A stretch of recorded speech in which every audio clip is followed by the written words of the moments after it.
Assalamualaikum warahmatullahi wabarakatuh. Perkenalkan, nama saya Dede Mutiara dari kelas 12 IPS 1. Saya di sini akan menjelaskan tentang runtuhnya Vietnam Selatan. Penyebab utama tentang runtuhnya Vietnam Selatan adalah ditariknya pasukan Amerika Serikat yang sebelumnya membantu Vietnam Selatan dalam melawan pasukan komunis Vietnam Utara. Hal ini menyebabkan Vietnam Selatan runtuh setelah dikuasainya ibu kota Saigon oleh Vietnam Utara pada tahun 1975. Amerika Serikat menarik pasukannya secara menyeluruh dari Vietnam dan mengurangi intervensi dalam konflik melalui Vietnam Selatan. Pengembalian tahanan perang masing-masing sebagai syarat implementasi perdamaian antara kedua negara. Didatangkannya pasukan perdamaian internasional ICCS, International Commission of Counter and Subversion, yang berasal dari berbagai negara atas dukungan PBB. Pasukan Vietnam Selatan berhak atas wilayah yang diduduki, namun dilarang melakukan tindakan koersif atau aneksasi lebih jauh. Pasukan Vietnam Utara berada di atas angin dengan mundurnya pasukan Amerika Serikat.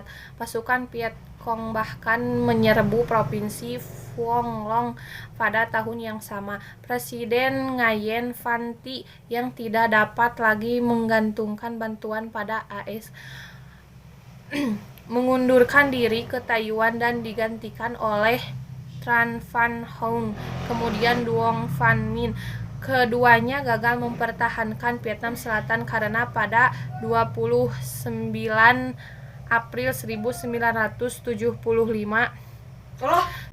tentara utara telah memasuki Saigon dan membombardir objek-objek vital.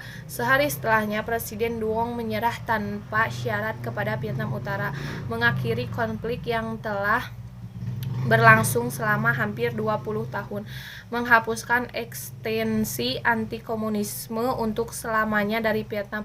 Unifikasi Vietnam sendiri baru diumumkan setahun kemudian pada 2 Juli 1976. Vietnam meniadakan unsur utara dan selatan. Dampak keruntuhan Vietnam Selatan. Runtuhnya Vietnam Selatan tentunya berdampak besar bagi rakyat Vietnam sendiri maupun dunia internasional. Kesimpulan dari peperangan selama hampir 2 dekade ini menjadi penting untuk menjadi pertimbangan kebijakan oleh para pemimpin pada masanya.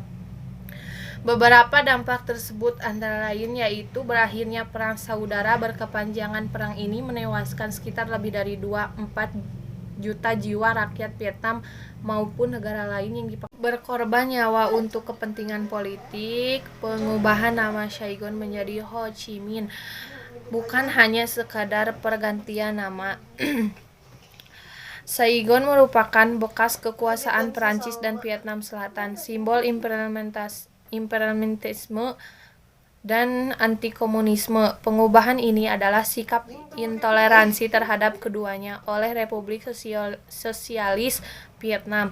Tumbuhnya proksi komunis di Asia Tenggara tidak hanya Vietnam.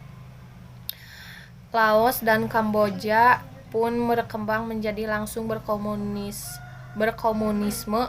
Pat Het Lao di Laos dan Pol Pot di Kamboja adalah figur yang berkuasa dengan dukungan komunisme. Efek domino komunisme.